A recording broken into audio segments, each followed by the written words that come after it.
biasa. Tanpa adanya seorang guru yang memberi petunjuk atau seorang guru mursyid yang kelasnya wali atau wali yang mursyida, apakah kita bisa sampai kepada Allah tanpa adanya petunjuk beliau? Matur suwun. Apakah kita bisa sampai atau usul kepada Allah tanpa seorang guru petunjuk?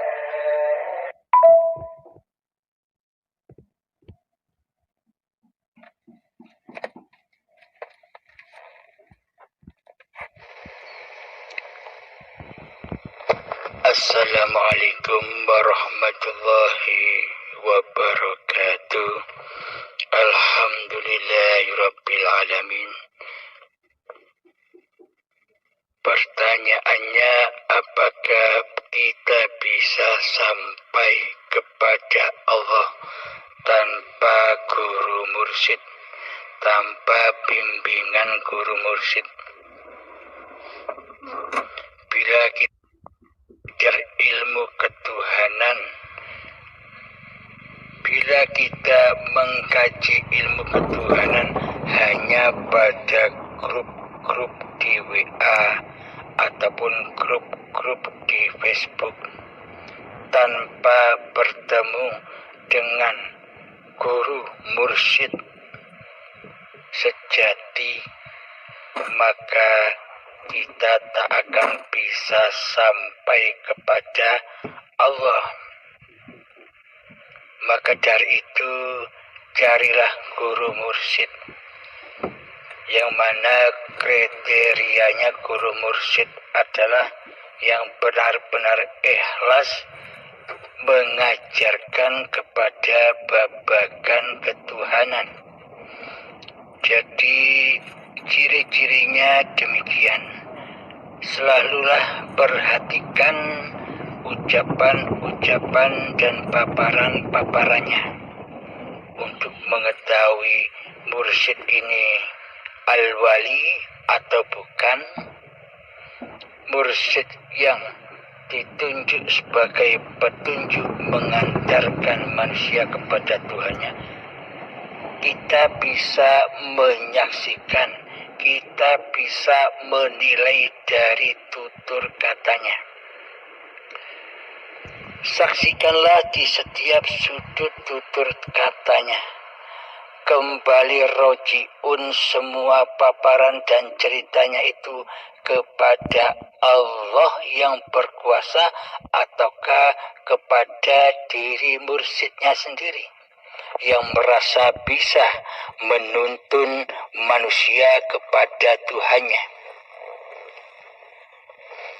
Inilah yang perlu diketahui oleh kita semua. Jadi berguru kepada guru mursyid atau tuan guru, ceklah dahulu, pandanglah dahulu tutur kata dan paparannya. Di dalamnya masih ada keakuan diri manusianya yang merasa jadi mursyid, ataukah sudah tak ditemukan lagi wujud diri manusianya yang muncul sebagai mursyid. Anda dan kita semua bisa menilainya, pasti bisa menilainya. Jadi carilah guru mursyid yang demikian, yang semua paparannya langsung menuju kepada Allah tanpa proses pelantara diri manusia sang mursyid. Itulah mursyid sejati yang akan membimbing kita semua bakal sampai kepada Allah. Jika si mursyid membanggakan, mengandalkan, memuliakan ilmu-ilmunya sendiri di hatinya, pasti di dalam hatinya semua paparan dan rujukannya kembali kepada hawa nafsunya sendiri, kepada diri manusianya, kepada kehormatan diri manusianya, kepada kemuliaan diri manusianya. Inilah yang akan menghijab kita sampai kepada Allah. Karena sang mursyid masih gila kehormatan, masih gila kemuliaan di sisi manusia, maka pastilah sang murid akan terhalang menuju Allah, terhalang oleh mursyidnya sendiri yang minta dimulia-muliakan, yang minta dihormati. Akan terhalang, manusia akan menuju Tuhannya. Jadi carilah mursyid-mursyid yang sudah dipaparkan tadi ciri-cirinya. Apapun yang dibahas semuanya lari pulang rojiun kepada Allah. Itulah yang bisa membimbing kita semua sampai tajalli, sampai wusul, sampai musyahadah kepada Allah. Carilah guru itu ya Kang Mas. Cari sampai ketemu agar tidak kedahuluan syakaratul maut. Karena bila saat kita hidup ini tidak merasa mati, tidak belajar matilah kamu sebelum, maka siksa azab yang pedih di saat hari pembalasan di dalam siksaan azab syakaratul maut sangatlah amat pedihnya. Rasa sakitnya diibaratkan oleh Syekh Imam Ghazali seperti kambing dikuliti secara hidup-hidup. Manusia dikuliti, kulitnya dikelongkop, kulitnya dari dagingnya secara hidup-hidup, dan sakitnya masih 1000 kalinya. Untuk melongkop apa-apa yang kita akui sebagai milik kita selama ini. Hidup kita dikelongkop. Pengakuan bahwa hidup ini milik kita dikelongkop dengan amat sangat sakit dan pedihnya. Kekuasaan badan kita ini dikelongkop sangat-sangat amat pedihnya di dalamnya. Ilmu kita dikelongkop dengan sangat amat pedihnya di dalamnya. Seluruh ibadah dan sholat kita dikelongkop. Sholat dan ibadah yang selama ini merasa masih kita akui sebagai milik kita, pelaku di dalam sholat dan ibadah itu juga dikelongkop perlahan-lahan dengan sangat amat pedihnya.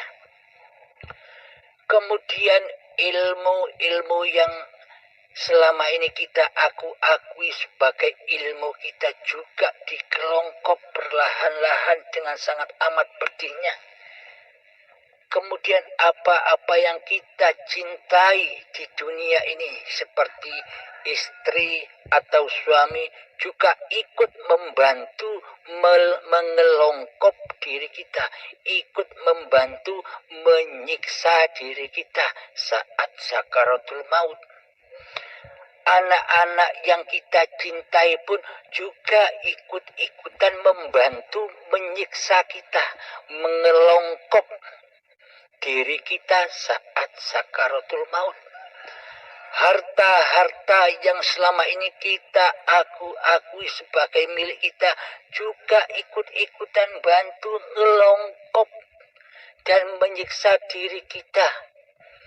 Mobil, rumah, motor, semua semuanya ikut membantu ngelongkop menyiksa diri kita di saat azab sakaratul maut, di saat hari pembalasan, hari pertanggungjawaban selama ini kita hidup di dunia ini.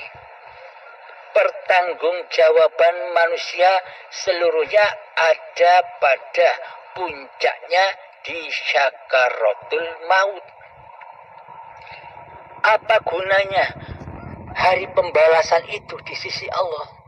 Hari pembalasan itu di sisi Allah agar hamba-hambanya suci kembali dari apa-apa kuakui sebagai kepemilikannya selama hidupnya. Inna lillahi, sesungguhnya darikulah yang suci, semua kucipta darikulah yang suci. Wa inna ilaihi roji'un, dan ku kembalikan kepadakulah semuanya yang kucipta, kembali kepada yang maha suci.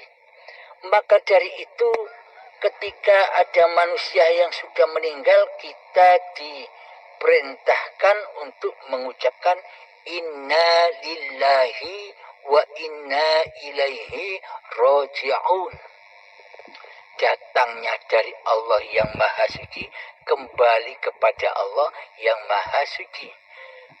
Datang dengan keadaan suci waktu bayi, kullu mauludin yuladu alal fitrah. Seluruh manusia yang diciptakan oleh Allah itu datangnya dengan kesucian Allah. Bukan manusianya yang suci, tapi Allah lah yang suci. Allah lah hidup ini. Allah lah pemilik badan ini, bukan milik manusianya. Karena itulah kenapa orang mati itu disebut suci juga. Karena di dalam ardul mautnya sudah ada hari pembalasan, sudah ada pertanggungjawabannya atas kekhalifaannya selama hidupnya. Jadi tujuan ngelongkopan demi pengelongkopan yang sangat amat pedihnya itu, jadi tujuannya azab-azab di dalam sakaratul maut itu tujuannya tak lain hanyalah untuk mensucikan kembali diri manusianya dari diri manusianya sendiri. Jadi dikelongkop lagi, disiksa, diazab di dalamnya. Jadi hakikat azab itu adalah hikmah untuk mensucikan diri manusianya kembali agar bisa roji'un kepada yang maha suci, agar suci kembali lewat azab-azab yang pedih itu. Ketika sudah terkelongkop semua apa-apa yang selama ini diakui sebagai pemilik manusianya, maka setelah selesai, maka bersihlah kembali manusia itu, sucilah kembali manusia itu seperti awalnya, kembali kepada kegoiban, hidup kembali kepada esanya Allah, hidup kembali esa. Jadi ibaratkan gelas kosong, coba Anda ilustrasikan sendiri di dalam hati kita. Coba Anda melihat gelas yang kosong, gelas yang bersih. Jadi di dalam yang kosong, udara dan kehidupan yang ada di dalam gelas yang kosong dengan udara dan kehidupan yang ada di luar gelas yang kosong itu kan sama, esa, nyatu, tidak ada bedanya antara udara atau kehidupan yang ada di luar gelas sama dengan udara yang ada atau kehidupan yang ada di dalam gelas kan sama, esa nyambung, habluminallahnya nyambung. Inilah yang dimaksud kesucian, yakni ketika kita masih bayi, hidup itu nyambung karena gelasnya masih bebas dari tutup kemanusiaannya.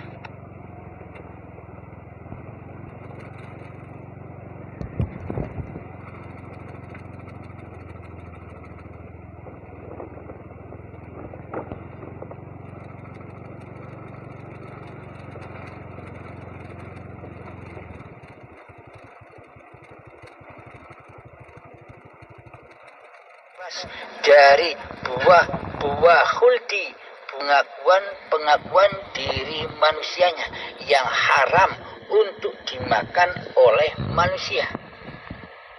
Hakikat buah khuldi, buah pengakuan diri manusia yang haram bagi manusia untuk dimakan. Karena iblis dan setan manusia bahwa jika engkau memakan buah khuldi ini, engkau akan hidup kekal di dalam surga. Iblis dan setan membisikkan demikian, maka akuilah bahwa hidup ini dan badan ini milik manusianya ketika datang detik-detik akil balik usia manusia. Maka tercemarlah kehidupan ini. Awalnya kehidupan ini Allah berubah menjadi kehidupan manusianya, karena manusianya makan buah-buah terlarang, buah-buah yang tidak boleh dimakan oleh manusia. Maksudnya apa? Manusia dilarang menjadi Allah di dunia ini. Manusia dilarang menjadi Tuhan di dunia ini. Manusia hanya sebagai Abdullah di dunia ini. Manusia hanya sebagai wadah-wadahnya Allah di dunia ini. Maka itulah ketika saat sakaratul maut sudah sempurna selesai, maka matilah jasad-jasad ini. Nah, ketika jasad sudah mati, sudah tiada hidup di dalamnya, maka sucilah kembali jasad-jasad itu seperti layaknya bayi. Jasad yang bebas dari buah khuldi, jasad yang bebas dari buah pengakuan diri manusianya, karena manusianya sudah gaib, karena manusianya sudah fana, kembali ke alam kefanahan.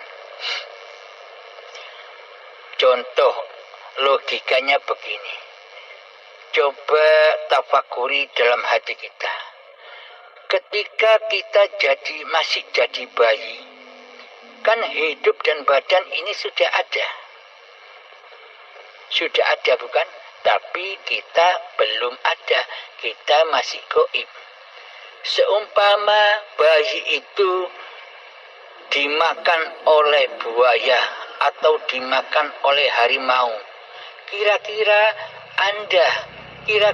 kita apakah merasakan sakitnya dikoyak-koyak harimau atau buaya ketika badan ini dimakan oleh buaya atau harimau?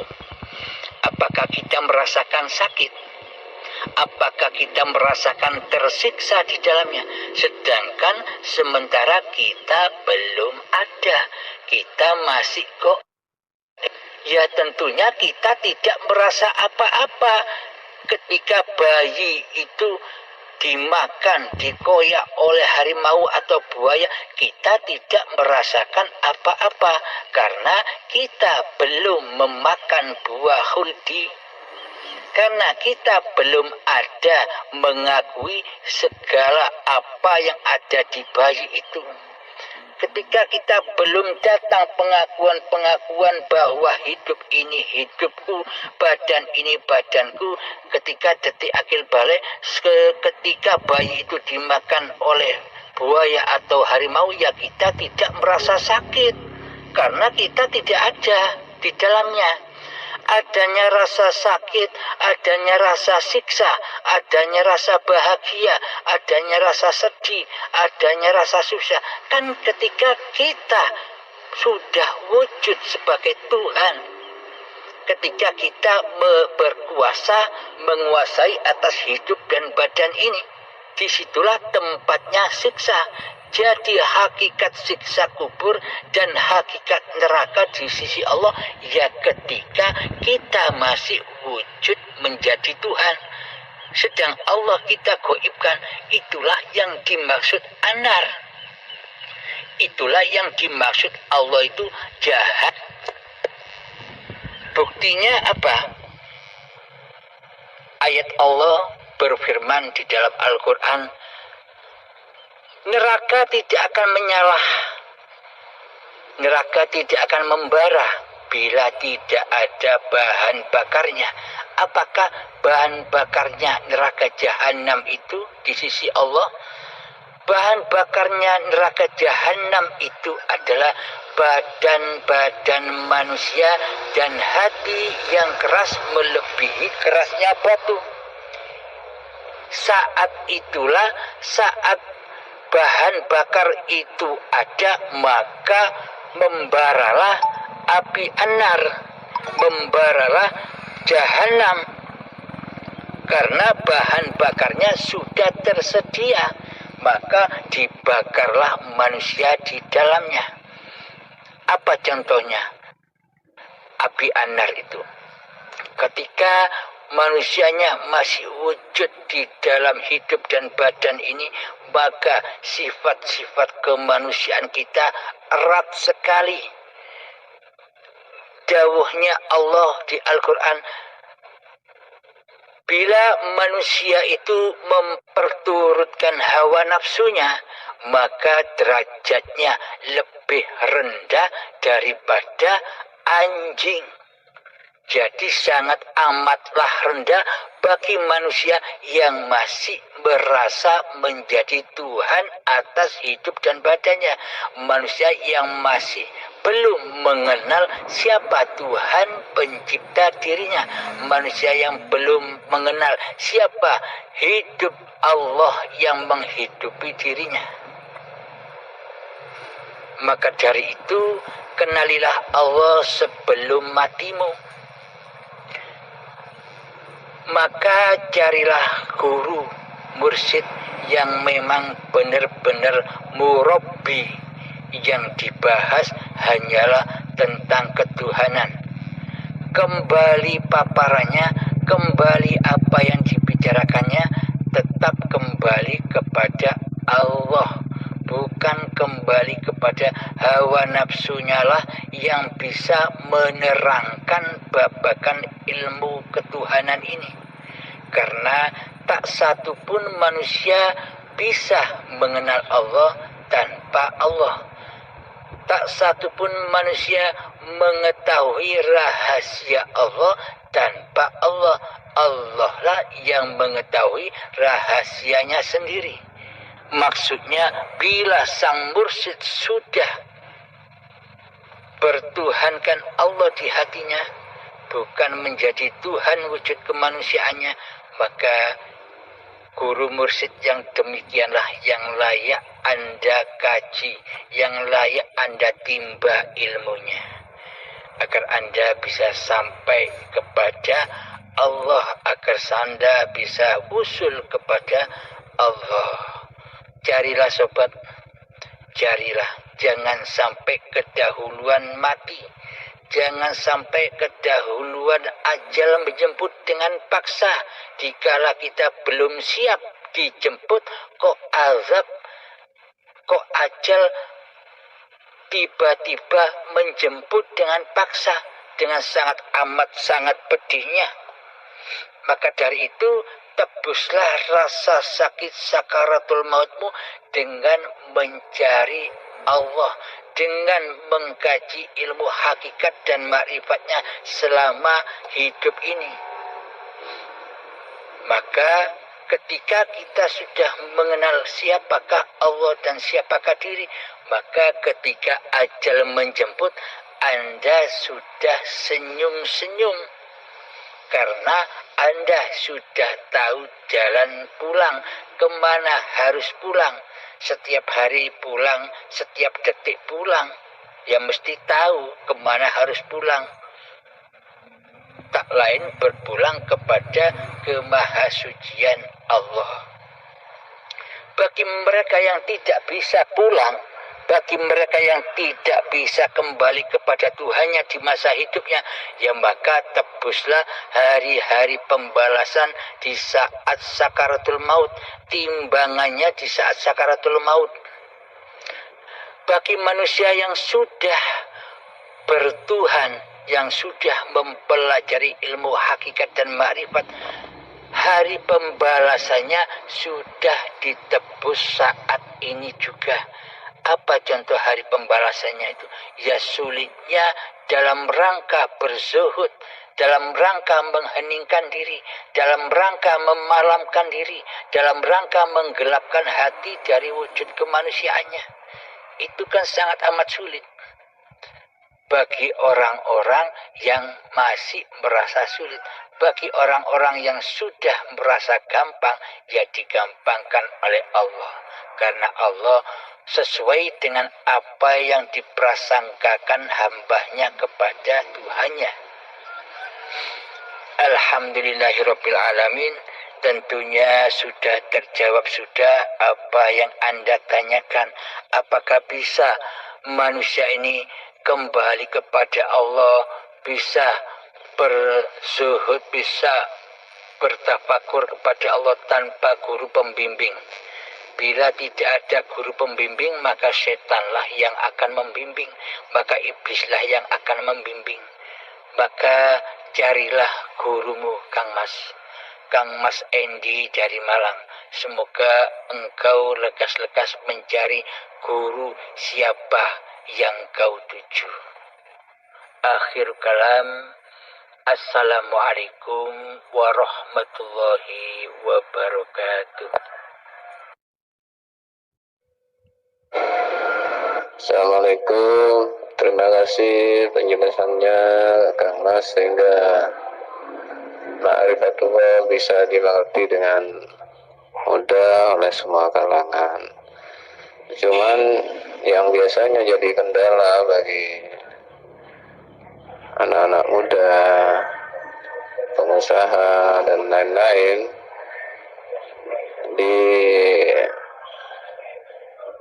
diyakini yang salah bahwa belajar ma'rifat itu bisa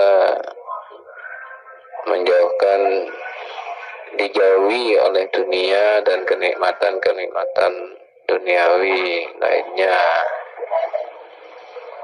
Padahal kita tahu para nabi yang ahli ma'rifat seperti Nabi Sulaiman itu kaya, para sahabat Abdurrahman bin Auf itu juga kaya, juga Syekh Ibn Arabi yang tokoh ma'rifat wahdudul wujud juga kaya.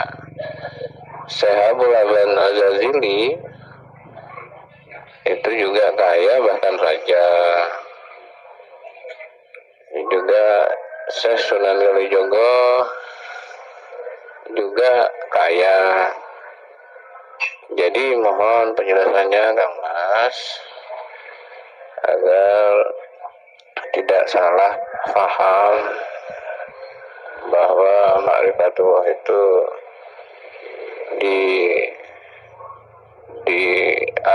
diyakini dengan salah akan dapat cobaan yang besar, hilang dunia dan keluarga dan sebagainya. Mohon penjelasannya Kang Mas. Terima kasih. Junaidi, Jember. Assalamualaikum warahmatullahi wabarakatuh. Alhamdulillahirabbil alamin. Kang Junaidi dari Jember. Alhamdulillahirabbil alamin. Allahumma shalli ala sayyidina Muhammad wa ala ali sayyidina Muhammad. Rabbi shrah li sadri wa yassir li amri wahlul 'uqdatam min lisani yafqahu